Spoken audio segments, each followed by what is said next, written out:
नमस्कार प्रिय श्रोता दर्शकबृंद, आशा करी सकलेई भालो आछेन। आजकेर विशेष पर्वे आमि आपनादेर सकलके जानाबो मा सीतार पूर्वजन्म वृत्तान्त, अर्थात मा सीता केन ओ किभाबे अजनी सम्भवा कन्यारूपे जन्म नियेछिलेन एई धरातले।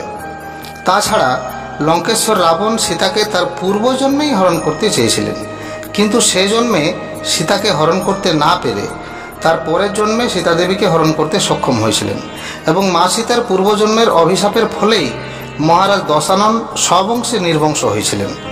ब्रह्मवैवर्त पुराणेर 141 नम्बर पृष्ठाय बर्णित आजकेर काहिनीटी खूबই रोमांचकर विषय, ताई भिडियोटी सम्पूर्ण देखार अनुरोध रइल। तो नमस्कार बंधुरा, आमि राजीव और आपनारा देखছেন 18 पुराण यूट्यूब चैनल।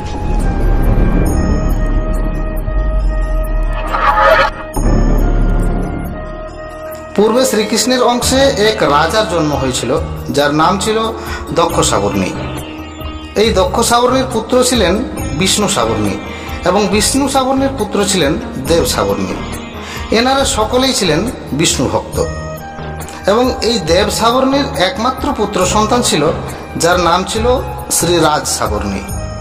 রাজ সাবর্ণী ছিলেন শিবের উপাসক, তিনি সর্বদাই এক মনে শিবের উপাসনা করতেন, তবে অন্য কোনো দেবতার পূজা তিনি করতেন না।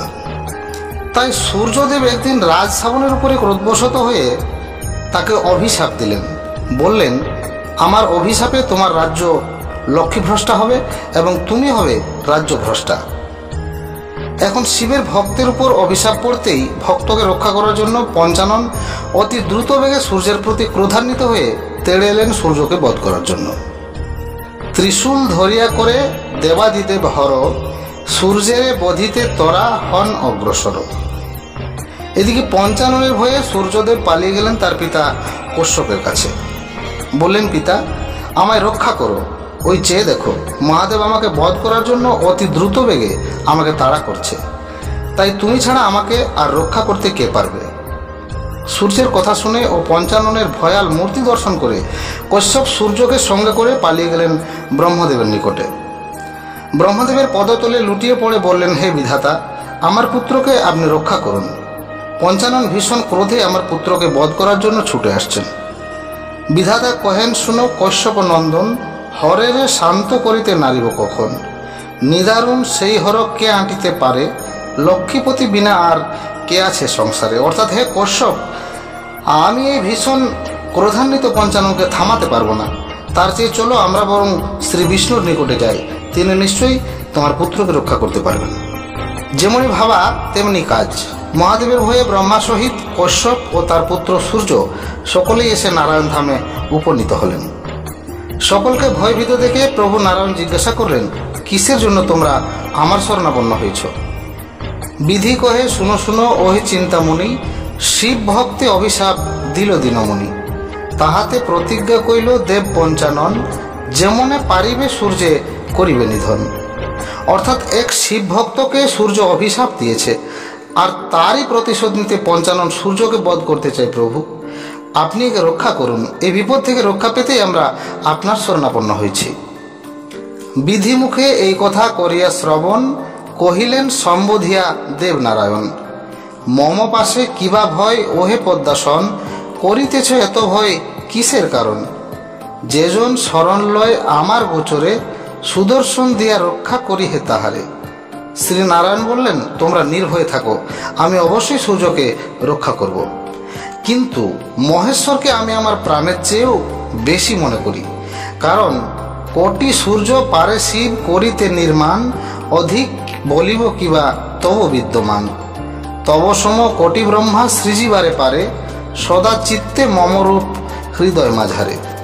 অর্থাৎ মহেশ্বর ইচ্ছা করলে যে কোনো সময় কোটি কোটি সূর্য সৃষ্টি করতে পারেন, এমনকি কোটি কোটি ব্রহ্মাও সৃজন করতে পারেন, তাই তার সমান আমার কোনো ভক্ত নেই। এইসব কথাবার্তা হতে হতেই মহাদেব ত্রিশূল হাতে ভয়াল মূর্তি ধারণ করে ভয়ঙ্কর ক্রোধে এসে উপস্থিত হলেন নারায়ণ ধামে। বৃষ হইতে অবতীর্ণ হইয়া শঙ্কর, ভক্তি ভরে প্রণমিলা বিষ্ণু পদকর। বৃষভ বাহন থেকে নেমে শ্রী বিষ্ণুর চরণে প্রণাম করলেন মহেশ্বর, দর্শন করলেন শ্রীহরির অপূর্ব মূর্তি। শ্রীবিষ্ণু মহাদেবকে আসন গ্রহণ করতে অনুরোধ করলেন এবং বললেন হে পঞ্চানন, তুমি জগতের সকলের মঙ্গলকর্তা, যোগী ও জ্ঞানীদের মধ্যে তুমি শ্রেষ্ঠ। সমনকে পরাজিত করে তুমি নাম ধরেছ মৃত্যুঞ্জয়, তবে কৈলাস ত্যাগ করে কেন হেথায় আগমন?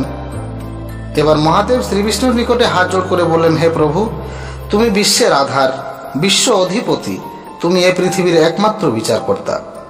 রাজ সাবর্ণী আমার পরম ভক্ত, বিনা দোষে দুষ্ট সূর্য কেন তার অভিশাপ দিল?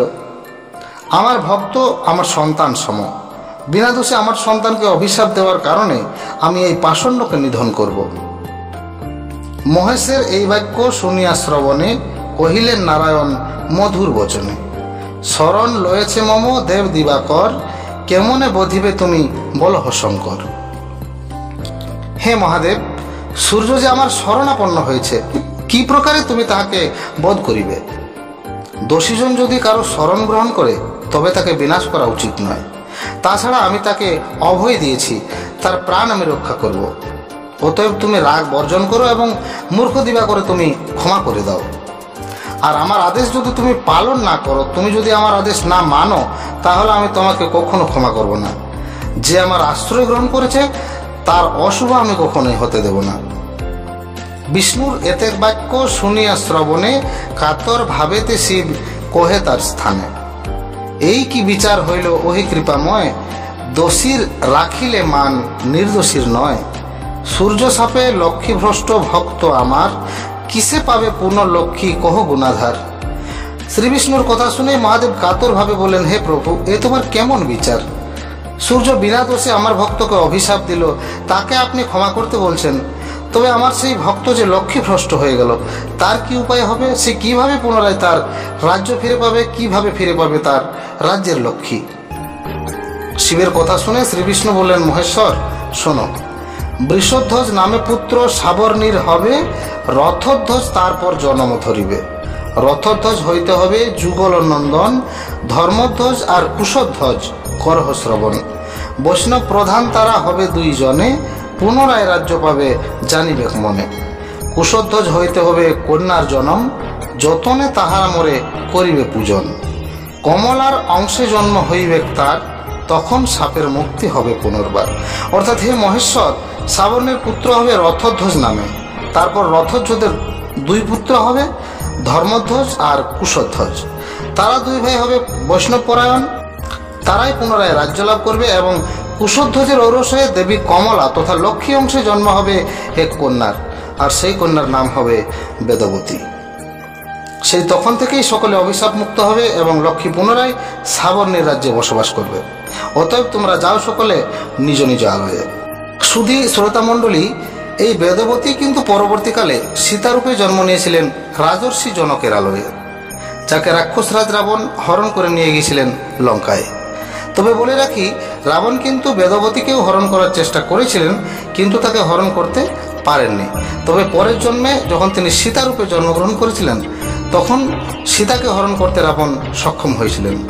সেই কাহিনী আমি পরবর্তী ভিডিওতে নিয়ে আসবো। এতক্ষণে শ্রী বিষ্ণুর কথায় সকলে শান্ত হলেন, মহাদেবের ক্রোধ শান্ত হলো এবং শ্রী বিষ্ণুর কাছ থেকে বিদায় নিয়ে তিনি কৈলাসে প্রত্যাবর্তন করলেন এবং সূর্যদেব ও ঋষি কশ্যপ নিজালয়ে গমন করলেন। তো শ্রোতা বন্ধুরা, এই ছিল আজকের পর্ব। ভিডিও ভালো লাগলে অবশ্যই লাইক করুন, কমেন্টে নিজের মতামত জানান এবং এরকমই বহু অজানা পৌরাণিক তথ্য জানতে আমাদের চ্যানেলটি সাবস্ক্রাইব করে আমাদের সঙ্গে থাকুন। নমস্কার।